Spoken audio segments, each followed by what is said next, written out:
ഈ ലോകകപ്പിന്റെ അവസാന ഘട്ടത്തിലേക്ക് എത്തുമ്പോൾ ഉള്ള കൗതുകം ഫിഫ റാങ്കിങ്ങിൽ ആദ്യ 4 സ്ഥാനത്തുള്ളവരാണ് ഇപ്പോൾ സെമി ഫൈനലിലേക്ക് എത്തിയിരിക്കുന്നത് എന്നുള്ളതാണ്. അപ്പോൾ ആരാകും മികച്ചത് എന്ന് പറയാൻ ഈ ഘട്ടത്തിൽ നമുക്ക് കഴിയില്ല. ഫുട്ബോളാണ്, എല്ലാം പ്രവചനാതീതമാണ്. കാൽപന്ത് പ്രേമികൾക്ക് എക്സ്ട്രാ സ്പെഷ്യലാണ് ഇന്നത്തെ ഫ്രാൻസ് സ്പെയിൻ പോരാട്ടം. ഫുട്ബോളിലെ സൂപ്പർ താരം കിലിയൻ എംബാപ്പയും സ്റ്റാർ ബോയ് ലെമിൻ യമാലും നേർക്കുനേർ വരുന്ന പോരാട്ടം അതൊരു സെമി ത്രില്ലർ തന്നെയാകുമെന്ന കാര്യത്തിൽ തർക്കമില്ല.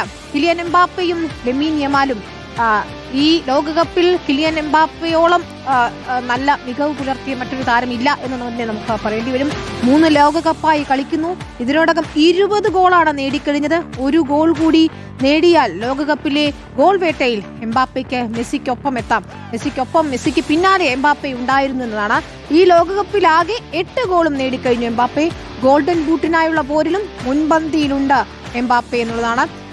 നമുക്കിനി ലെമിൻ യമാലിലേക്ക് പോയാൽ 19 വയസ്സ് മാത്രമേ പ്രായമുള്ളൂ. സ്പാനിഷ് നിരയിലെ അപകടകാരിയായ താരം എന്ന് പറയണം.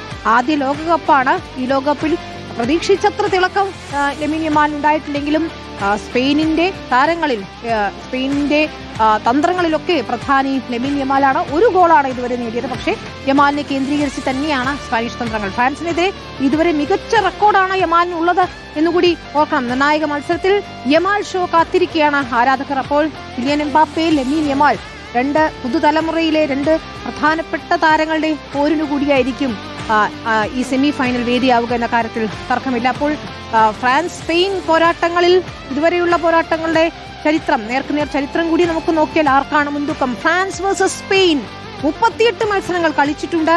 അതിൽ സ്പെയിൻ ജയിച്ചത് 18 മത്സരങ്ങളിലാണ് എന്ന് നമുക്ക് കാണാൻ സാധിക്കും.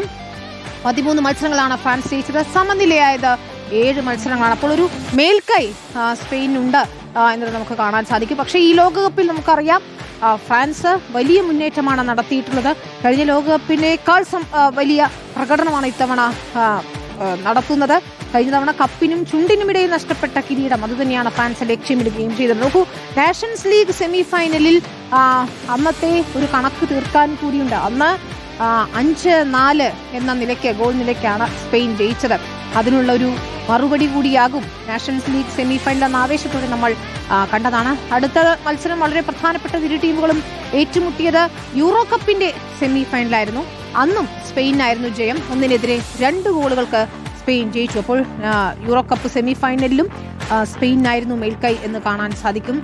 മറ്റൊന്ന് നാഷണൽസ് ലീഗിന്റെ ഫൈനൽ 2021 നടന്ന നാഷണൽസ് ലീഗിന്റെ ഫൈനലാണ്.